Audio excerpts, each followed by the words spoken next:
Welcome back to Lexus Revival Garage. My name is Mark, and today we're going to show you how to revive your differential fluid in your Lexus LS430.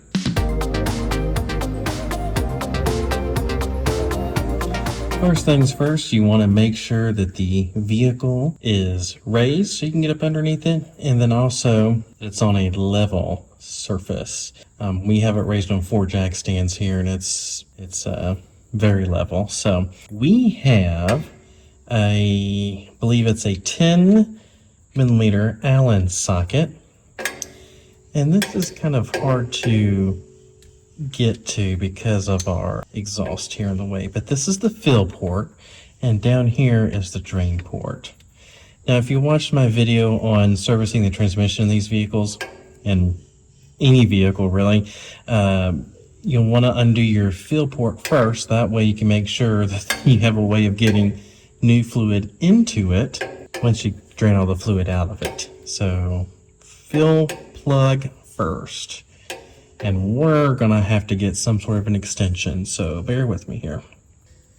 Okay, I'm back with an extension on my socket here. Hopefully it's long enough. Just barely.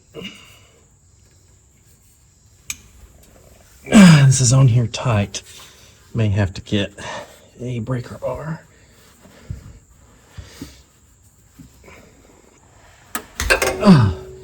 Got it. Now, if you've never changed gear oil or differential oil in a car before, this stuff stinks pretty badly. Gosh, we haven't even drained it yet, and I can already it already reeks in here. So we got the fill plug open, which is good. And we're gonna have the opposite problem here with the drain plug. And we're going to open it up, and we're gonna let the old fluid drain out. Ah, jeez.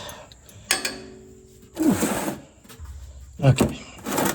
Make sure our drain pan is where it's gonna catch it.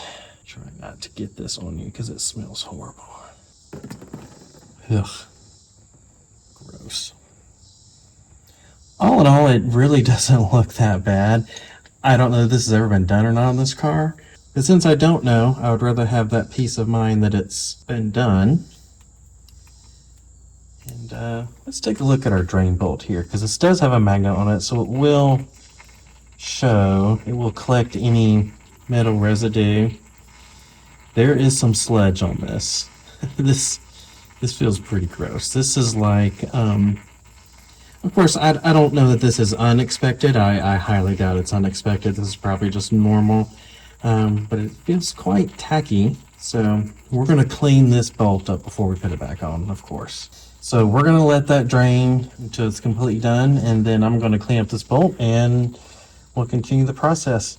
We are back, and we have a freshly cleaned drain bolt and crush washer. Feels much better going in because it's squeaky clean.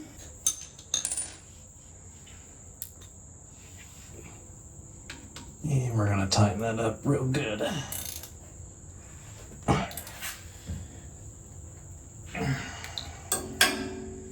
All right, now it's time to fill it. I have one of those, I don't know what you'd call this, pouch style containers of diff fluid. Synthetic 75W90, by the way. I don't know, man. This is a tight space.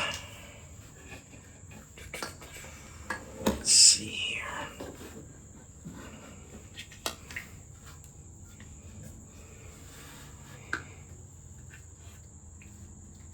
Oh, here we go.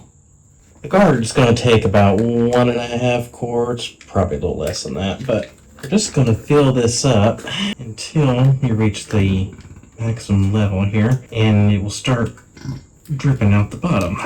Okay, we got our first quart in there. Now we're going with the second.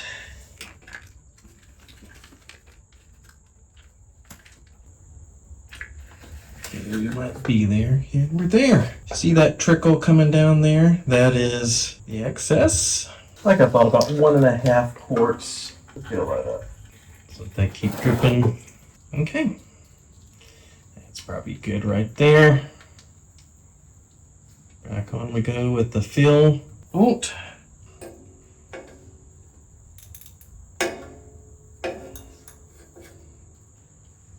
Okay.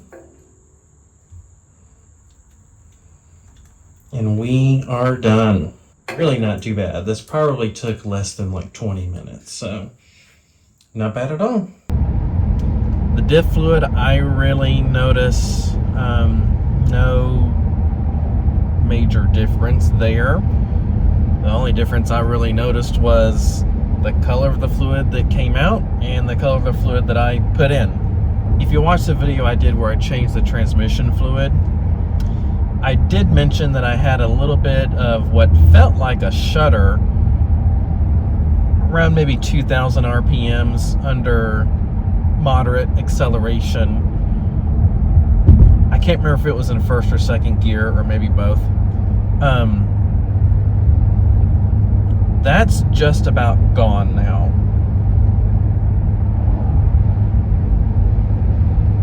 The car is driving much smoother. I don't know if the diff fluid helped with that shudder or the transmission fluid or a combination of both, but it is a noticeable, substantial reduction in that shudder. Well, I hope this video was helpful for you. If it was, and you liked what you saw, click that subscribe button and also hit the notification bell so you'll always be notified when I upload a new video. There's more from where that came from. Take care, everybody.